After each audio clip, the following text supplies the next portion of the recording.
সুপ্রিয় দর্শক মণ্ডলী, আজকের ভিডিওতে আলোচনা করব কুরু ওসমান সিজন 5 এর 142 নম্বর ভলিউম। প্রিয় দর্শক, 142 নম্বর ভলিউমে কি কি ঘটলো আমরা বাংলায় তার সারাংশ আলোচনা করার চেষ্টা করব।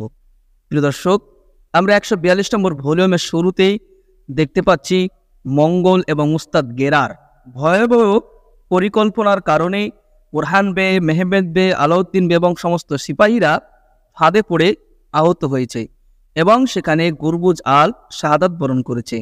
তো প্রিয় দর্শক, এই খবর যখন ওসমান বেকে দেওয়া হয় তখন ওসমান বে সেখান থেকে তাদেরকে বাঁচানোর জন্য চলে আসে এবং দেখে যে ভয়াবহ পরিস্থিতি, এখানে অনেক সিপাহী মারা যায় এবং ওসমান বে তখন ইয়াকুব বেকে রেগে গিয়ে বলেন, আপনার এই ভুল সিদ্ধান্তের কারণে আমাদের অনেকে শহীদ হয়ে গেছে, তাদের কি অবস্থা, তাদের অধিকাংশে মারা গেছে, আপনার কি এ বিষয়ে একটু মাথা ব্যথা নেই?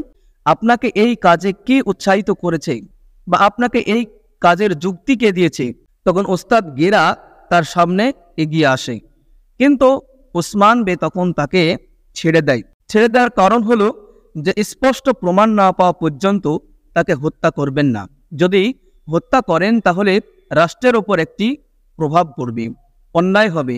কিন্তু ওসমান বে তার প্রতি সন্দেহ করেছেন, এই সন্দেহই তাকে পরবর্তী সময়ে নিয়ে আসবে। প্রিয় দর্শক, যার কারণে তাকে ছেড়ে দিয়ে চলে আসেন ওসমান বে এবং ওসমান বে বুরহান বে, আলাউদ্দিন বে এবং বাইন্দর বেকে বলেন যে ওস্তাদ গেরার পেছনে লাগতে এবং ওস্তাদ গেরার পরিকল্পনা জানার জন্য তাদেরকে পাঠিয়ে দেন এবং ওসমান বে তার সিপাহীদের বদলা নেওয়ার জন্য কমান্ডার কারাজ আল হাসানকে ফাঁদে ফেলেন এবং কারাজ আল হাসানকে বড় একটি পরাজয় দেন। ওসমান বে তাকে হত্যা করতে যাবেন, ঠিক সেই সময় তার সিপাহীরা তাকে বাধা দেয় এবং কারাজ আল হাসান সেখান থেকে পালিয়ে যায়। অন্যদিকে ওসমান বে যুদ্ধের ঘাঁটিতে প্রস্তুত হতে বলেন কিতে জয় করার জন্য। তো প্রিয় দর্শক, বুঝতে পারছেন পরবর্তী ভলিউমে কিতে দুর্গ জয় দেখানো হতে পারে, কিন্তু এই ভলিউমে কিতে জয় দেখানো হয়নি।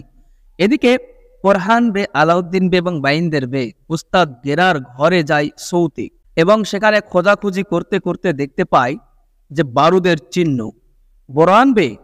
বুরহান বে তাকে শায়েস্তা করতে যাবেন, ঠিক সেই সময় উস্তাদ গেরা জেনে যায় যে পরিস্থিতি ভালো নয়। তখন উস্তাদ গেরা দরজা বন্ধ করে দিয়ে পালিয়ে যায়, আর অন্যদিকে বুরহান বে অন্য দরজা দিয়ে সেখান থেকে বের হয়ে আসে। এরপর অন্যদিকে সাদেত খাতুন হলফিরাকে সর্বদা মেহমেদ বের সঙ্গে বিবাহ দেওয়ার জন্য সকলের ব্যাপারে তাকে মিথ্যা তথ্য দিয়ে বুরহান বে এবং হলফিরার মধ্যে ফাটল ধরার চেষ্টা করছে। প্রিয় দর্শক, ঠিক একটু পরেই সাদেত খাতুন ইয়াকুব বেকে বলেন হলফিরার সঙ্গে বিবাহ দেওয়ার জন্য হলফিরার খালার সঙ্গে দেখা করা উচিত এবং অবশেষে তারা হলফিরা খালার কাছে প্রস্তাব নিয়ে যায়। প্রথম দিকে হলফিরার খালা বিবাহের কথা শুনে আশ্চর্য হয় এবং তাদের প্রস্তাব ফিরিয়ে দেন, কিন্তু ইয়াকুবের কথার পরে তার খালা শেষমেশ বলেন যে চিন্তা ভাবনা করার জন্য কিছু সময় চাই এবং আমরা চিন্তা ভাবনা করেই বলবো। প্রিয় দর্শক, এখানে তার খালা বিবাহে না রাজি হওয়ার একটি কারণ যে সে বলে যে হলফিরা একজন খ্রিস্টান, সে কখনো তার ধর্ম পরিবর্তন করবে না। তখন সাদেত খাতুন বা ইয়াকুব বে বলেন আমরা ধর্ম পরিবর্তন করার জন্য চাপ দিই না, কিন্তু তার খালা বলেন আজকে না হয় কিছু বলবেন না, কিন্তু পরবর্তী সময়ে অবশ্যই তাকে চাপ দেওয়া হবে। বাজারে ফাতেমা খাতুন এই খবর পেয়ে এনি শহরে চলে আসেন এবং মালহুন খাতুনকে ফাতেমা খাতুন বলে ইয়াকুব বে মেহমেদ বের সঙ্গে বিবাহ দেওয়ার জন্য তার খালার সঙ্গে দেখা করতে গিয়েছে। প্রিয় দর্শক, এ সমস্ত খবর যখন মালহুন খাতুনকে বলে তখন মালহুন খাতুন বলেন এই খবর বুরহান বেকে বলবে না, গোপনে রাখবে। প্রিয় দর্শক, ঠিক সেই সময় বুরহান বে ঘরে প্রবেশ করে এবং বলে কি খবর যা আমাকে বলবে না?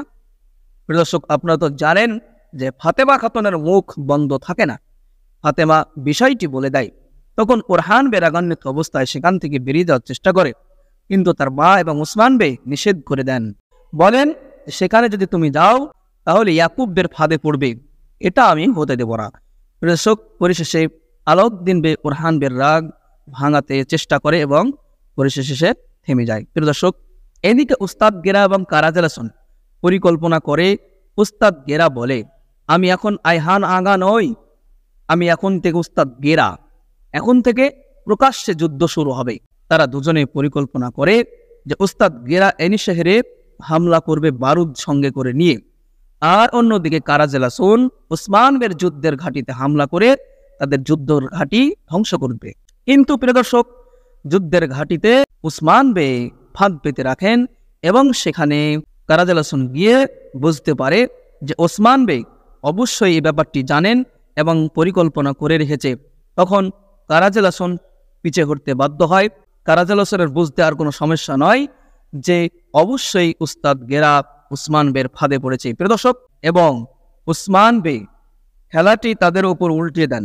উসমান বে সকলকে দেখানোর জন্য এনি শহরের মেন গেট দিয়ে বের হন, যাতে করে বাজেন্টিন গুপ্তচররা দেখতে পায় যে ওসমান বে এনি শহর থেকে বের হয়ে গেছে, এবং উসমান বে পেছন দিক দিয়ে ভিতরে প্রবেশ করেন এবং সব জায়গায় সিপাহীকে বিভিন্ন ভেষ বা রূপ ধারণ করে তাইনাত করেন।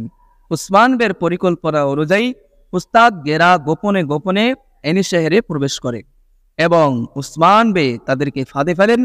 পরিশেষে উস্তাদ গেরাকে পাকড়াও করেন, কিন্তু উস্তাদ গেরা তার চামচা ভ্যাসিলিস এবং সিপাহীকে বলে পালিয়ে যেতে, যাতে পরবর্তী সময় তার বদলা নিতে পারে। প্রিয় দর্শক, উসমান বে প্রথমে উরহান বেকে বাজারে পাঠান বাজারকে ভালোভাবে তদন্ত করার জন্য।